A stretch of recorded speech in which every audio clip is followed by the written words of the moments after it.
Ask most people to picture a Cherokee last name, and they expect a native-sounding name. But Cherokee history gives you Ross, Ridge, Boudinot, and Watie, names that sound Scottish or English. That isn't a mistake. It's history. To understand why, you have to begin where surnames don't even apply, the clan.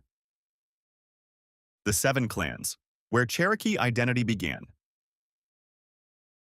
For traditional Cherokee society, the first question wasn't, "What is your last name?"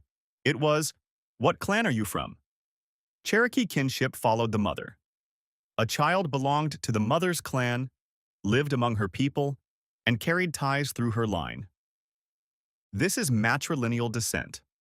Your mother gave you your clan, and that clan placed you inside a network of kin, duty, and belonging that a surname alone could never explain. A father mattered. His family mattered. But he didn't pass his clan to his children. The mother's people formed the child's clan family, and that family shaped where a person stood in the Cherokee world. Clan rules also governed marriage. You couldn't marry someone from your own clan because members of the same clan counted as relatives, even when their immediate households lived apart. That rule reached far beyond romance. It kept bonds between clans active, connected families across Cherokee communities, and set clear lines of responsibility. If someone faced trouble, clan ties could bring support. If a dispute needed to be settled, kinship helped define who carried a duty to respond. The clan was not a decorative label, it was a living system of family order. The Cherokee recognized 7 clans: Aniwaya, the Wolf Clan; Anikawi, the Deer Clan; Anitsiskwa, the Bird Clan; Aniwote, the Paint Clan. Then came Anisahoni, the Blue Clan; Anigalohi, the Long Hair Clan; and Anigatogewi, the Wild Potato Clan. These names carry cultural meaning, but they don't work like modern last names. Wolf isn't a Cherokee surname that proves a person belongs to the Wolf Clan. Deer doesn't place a family inside the Deer Clan. Long hair isn't a blood test, a surname test, or a claim someone can take from a list. The clan names named groups of kin within Cherokee society. They told people how they related to one another, where marriage lines stood, and which maternal family line carried a person's place in the community. A surname can pass through records for generations. Clan identity followed a different path. That difference matters because modern family research often begins with a name on a census page, a grave marker, or an old marriage record. Cherokee identity didn't begin there. It began in a maternal system that existed long before English spelling, federal files, and inherited surnames took control of the record. And that system didn't erase personal identity. Cherokee people also carried personal names, titles, and names that changed form when other languages tried to write them down. Cherokee names: language, meaning, and memory. Even the word Cherokee carries a history of more than one language. Cherokee people call themselves Tsalagi. The name Cherokee came from outside the nation, likely from a neighboring Muskogean language term that English speakers later wrote in their own way. That gap matters. A people can carry one name for themselves and another name in the records of their neighbors, their enemies, and the governments that later claimed power over them. When you search old documents, you may find both kinds of names. One belongs to Cherokee speech, the other belongs to the people trying to write Cherokee lives down. Take Sequoyah, the man who created the Cherokee syllabary. His work gave Cherokee speakers a writing system built for the sounds of their own language, and it spread with extraordinary speed through Cherokee communities in the early 1800s. Yet the exact meaning of the name Sequoyah remains debated among historians and language scholars. That uncertainty should stay in the story. Not every historic name gives up a clean English translation, and forcing one onto it can turn a real Cherokee name into a guess dressed up as fact. Sequoyah's name survives. His achievement survives. The syllabary changed how Cherokee people could read, write, print, and preserve their own words. Another name carries both a personal identity and a public title. Nanyehi later became widely known in English as Nancy Ward. She held the title Gigao, often translated as beloved woman, a position of great authority in Cherokee life. Giga wasn't a last name. It named a role. The title recognized a woman whose voice carried weight in public affairs, including questions of war and peace. English language records often flatten that history into Nancy Ward, a name easy for outsiders to write and remember. But Nanyehi and Giga tell you more. They place her in Cherokee language, Cherokee authority, and Cherokee political life. Names changed shape when they crossed from speech into ink. A Cherokee personal name might appear with several English spellings because the writer heard the sounds differently. A title could become a nickname. A name could be translated, shortened, or replaced by a baptismal name at a mission school. The page often preserved only the form that the clerk understood. That is why a name in a record needs context. You need to ask who wrote it, in which language, and for what purpose. The same person could move through Cherokee life with one name and through English records with another, without becoming two different people. As Cherokee families dealt with traders, missionaries, schools, and federal officials, English surnames entered the record more often. Those names didn't arrive through one single path. Ross, Ridge, Boudinot, Watie. How English surnames entered Cherokee history. Long before the United States forced Cherokee people onto enrollment lists, Cherokee towns dealt with a growing world of trade, diplomacy, and settlement. During the 18th century, Scots-Irish and other British traders lived among Cherokee communities, built business ties, and in documented cases married Cherokee women. Their children grew up inside a world that did not sort identity by the sound of a last name. A child could carry an English surname from his father while belonging through his mother to a Cherokee clan and community. The surname entered the family record. The mother's line placed the child within Cherokee kinship. John Ross shows how far that history reaches. Ross. The name sounds Scottish because it is Scottish.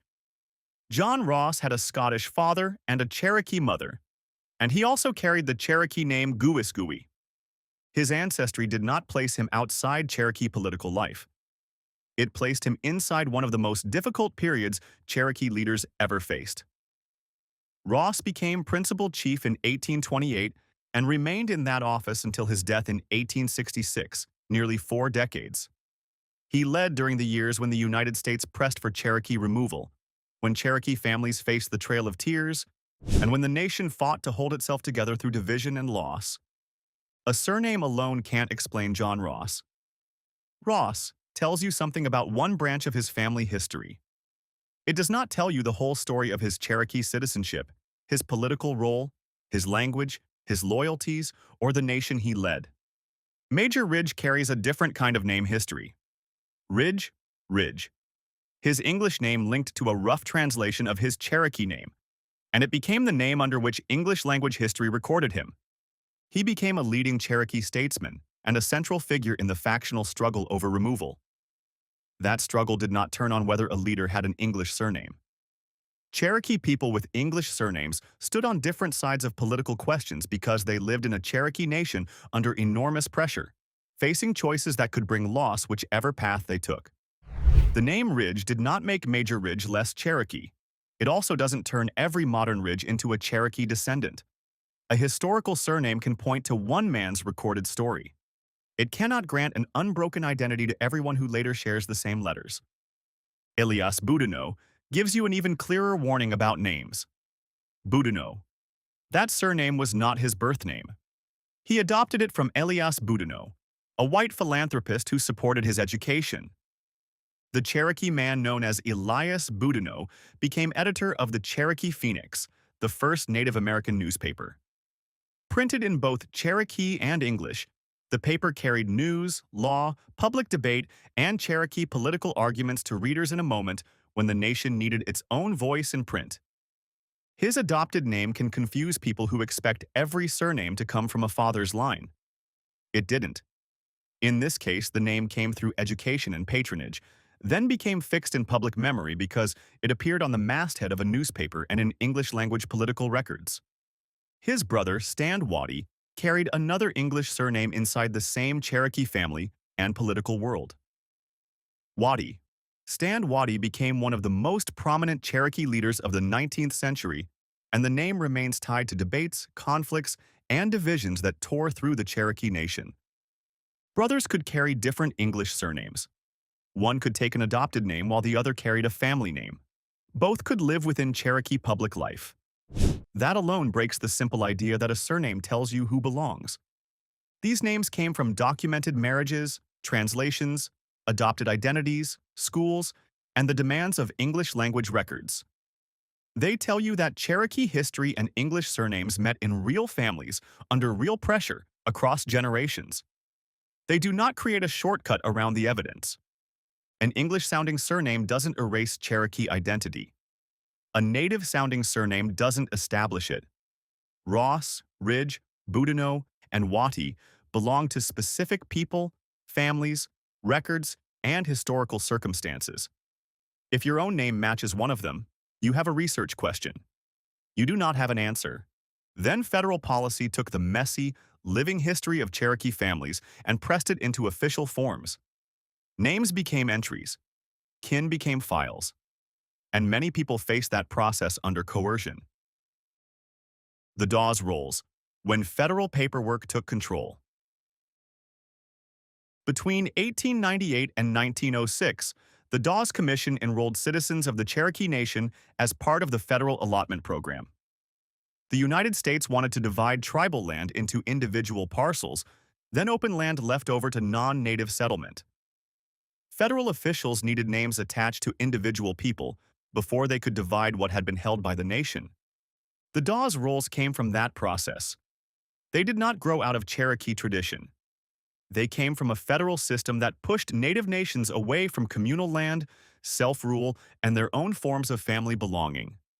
Each enrollee entered a file under a recorded name, often with an age, family links, and an enrollment number. Those files became part of the federal record, but paper did not capture every Cherokee family cleanly. Clerks wrote names as they heard them. English spellings hardened. Cherokee names could be shortened, changed, or left out, while surnames often took the form a federal office could file and sort. A name that appears fixed on a Dawes roll may have traveled through several forms before it reached that page. One clerk could spell it one way, a school could use another. A later record might settle on a third. That isn't proof that a family changed identity. It shows who held the pen. The same era brought boarding schools, built to force Native children away from their languages, family practices, and community life. Children faced pressure to speak English and take the forms of names that school officials could pronounce and record. This wasn't a harmless change of spelling. It formed part of a wider attack on Cherokee language and culture. So, treat the Dawes Rolls with care. They contain names that matter deeply to families researching documented Cherokee descent. But they aren't a casual directory where a person can find a familiar surname and claim a nation. They are records produced during a period when the federal government controlled the terms of enrollment, land, and recognition. For Cherokee Nation citizenship today, the standard is documented lineal descent from a person listed as a Cherokee by blood on the Dawes Rolls. That means proving each parent-to-child link through records. A shared surname doesn't establish those links. Neither does family tradition, a photograph, an appearance, or a DNA result. The title asks what a Cherokee last name means. After the clans, the personal names, the English surnames, and the federal rolls, one answer remains clear. A last name can start a search. It can't finish it. Your surname can hold a family clue. It may lead to a census page, a marriage record, a grave, or a relative whose story needs real research. But it cannot prove Cherokee citizenship, and it cannot settle Cherokee identity by itself. There is no surname test. English-sounding names don't rule a connection out. Names that sound native don't prove one. DNA doesn't establish Cherokee Nation citizenship, and neither does a family story without documented descent. If you have a serious family question, begin with records and follow the documented line. Cherokee Nation's Tribal Registration Office sets the process for citizenship applications and can tell you what proof that process requires. If this history changed the way you see Cherokee last names, tell us what surprised you most. And if it leads you to a real family search, start with Cherokee Nation's Tribal Registration Office. not a surname list.